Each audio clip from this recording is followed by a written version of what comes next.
But can the calculation of probabilities and the observance of banking regulations possibly enable bankers to comply with the withdrawal of deposits under all circumstances? The answer is that without a central bank, that is impossible. If the money is not there, it cannot possibly be returned under all circumstances. We will show that the law of large numbers cannot possibly be applied. In fact, that is an understatement. We will see that the supposed securing of fractional reserve deposits causes the seed of its own destruction, because it generates credit expansion, which leads to financial crises, when in turn confidence collapses, and people all go to the bank for their money, but it is gone. We will see that it does not matter how prudently a bank is managed. If it fails to keep 100% of the tantundum available to depositors at all times, it will not be able to fulfill its obligations. We will see that even if there is full agreement and perfect knowledge of what each party is doing, the contract is neither a deposit nor a loan, and it becomes an aleatory contract, in which only the lucky ones, the first people, can withdraw their money. The rest cannot. Who has seen Mary Poppins? What happens at the bank to the young children of one of the main characters? The president of the bank is an old codger. The kids have 2 pence with them, and the old man instructs them, "Invest your tuppence wisely in the bank." He even tempts them, as bankers invariably do. You'll be part of railways through Africa, dams across the Nile, fleets of ocean greyhounds, majestic self-amortizing canals, and the children are tempted to give the bankers their money.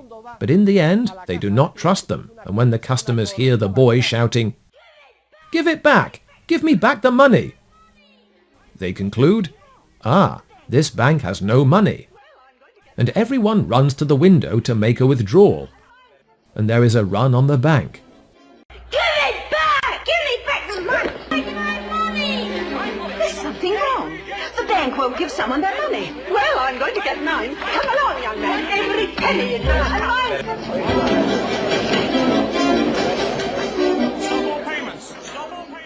People all rush to withdraw their deposits, but the deposits are not there.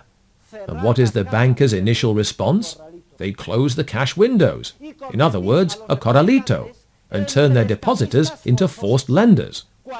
And you, having made a demand deposit of your money for custody and safekeeping, and to have it available just as if you had it in your pocket, you become a forced lender.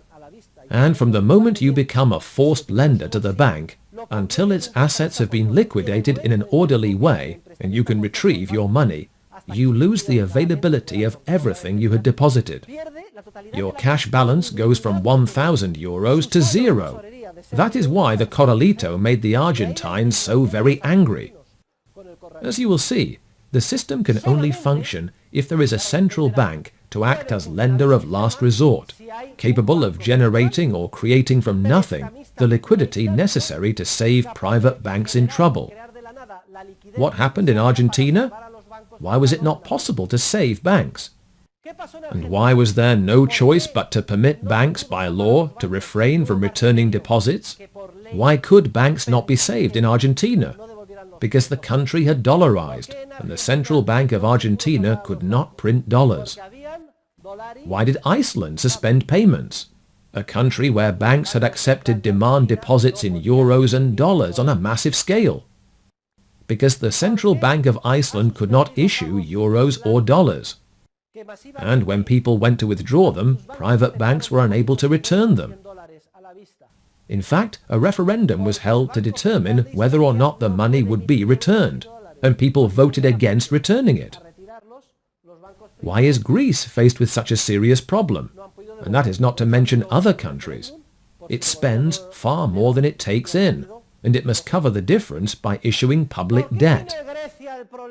But since Greece cannot issue euros, which are the European currency and are issued in Frankfurt, Greece needs investors to have confidence in the country, and they do not. And it has to pay 8% interest, when in other countries the rate is 2 or 3%. In the absence of a central bank capable of issuing money from nothing, the fractional reserve banking system, regardless of how availability is redefined, what banking legislation is obeyed, and how prudent investments are, is a banking system doomed to disappear at any time. That is precisely why central banks are created. Well, in the 19th century, a problem arose. Money consisted of gold, and central banks could not create gold from nothing. That is the great advantage of the gold standard. Human beings cannot manipulate it. There is no philosopher's stone that permits us to make gold from nothing. So, since they could not make gold, what solution did central banks reach to save fractional reserve private banks? They would do away with the gold standard and replace it with a purely fiduciary monetary standard, paper currency. That was the norm José Echegaray established in Spain with his banking law of 1873, in line with what had already been done in England. A specific bank, the Bank of England or the Bank of Spain, which was private at the time, receives the privilege of issuing paper bills designated as legal tender. And that is the secret. Our private money, gold, is expropriated and replaced with paper money which legal tender laws oblige us to accept as a medium of payment. For what purpose is this done? So that whenever private banks have a problem, the money necessary to save the banks can be created from nothing by simply printing it. And that is precisely what has taken place in the last financial crisis with the worldwide bank bailout. What did the US Federal Reserve do? It created $380 billion to give to private banks and save them. And what did the UK do when its entire banking system collapsed? The same thing, but in pounds. And what was done in Europe? The same thing, but in euro. A number of European banks with very grave problems were rescued. The dilemma is as follows. To save a bank is relatively costly, but to save an entire country... So there is no choice, and that is the great advantage of a single currency, that in a certain sense it resembles the gold standard. There is no choice but to face our problems, take the bull by the horns, and adopt the reforms necessary to rehabilitate the economy. And that is exactly what all households, millions of families and companies are doing. We are making an effort to put our balances on a sound footing, repay our loans, lower costs, and tighten our belts to try to rehabilitate our finances. And if we are doing it, then there is all the more reason for the government to do it with respect to its budgets. Therefore, the redefinition of the concept of availability does not make it possible to legally salvage or legitimize the fractional reserve deposit contract.